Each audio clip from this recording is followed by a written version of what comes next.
अस्सलामु अलैकुम आज रूदस मज पे मे जोन कि बह बनाव हलवह तो यह हलवह बनावो गोड़स यथ जन अंग्रेजी पे जैगरी वनान तो उर्दू पे गुड़ वनान वारिया मजेदार हलवह ये बनान तो हेको यह सारे बचन बड़न दिथ तो वह मे थी तुह यह पसंद पको करो शुरू मे ओन यह बान तो अत बानस मज त्रा यह दोद कप तो सती त्रावस यह मीच कर दोबई दोबई यह सूज कवल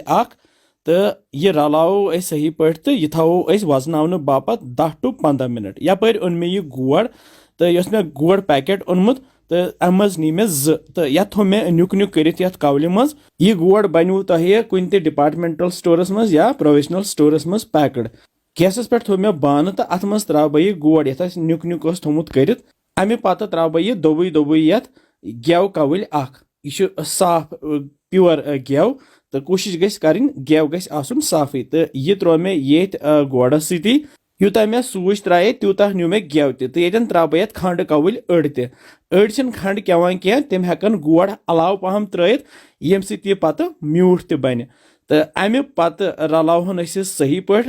तल थो मे गैस लोतई तो यूत काल थोड़ा कलर चेंज गस तो अमे पत यपर मे निमित के मिक्सड ड्राई फ्रूट्स यथ मज काजू किशमिश खूपर यस गोल अल तमुक ब्योल होच अम्बे प्यूंत चनन प्यूंत चेर प्यूंत बेम खजर तो यमन करो नुक नुक तो यम त्रो ये गेवस तो गोड़स मज तो अमे पत त्रो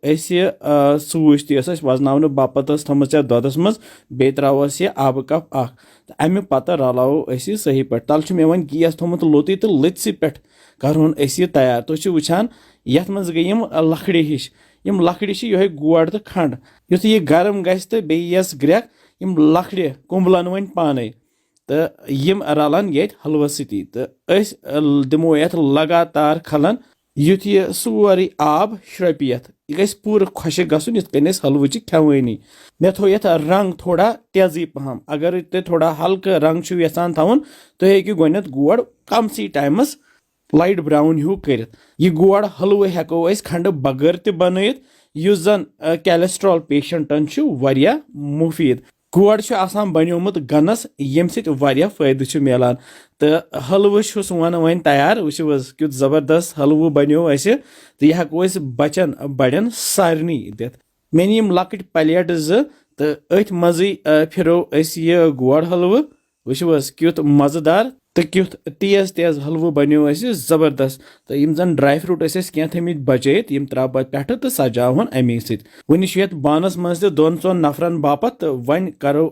टेस्ट वो क्युत मज गोमुत बिस्मिल्लाह वारिया मजेदार वारिया जबरदस्त हलव तुम बनजो यह जरूरी तो खेनो सारी पन बच्चे तो बे सारी पन गरिक बस तो अल्लाह ताला थो सेहत सलामत बिहो रबस हवाल।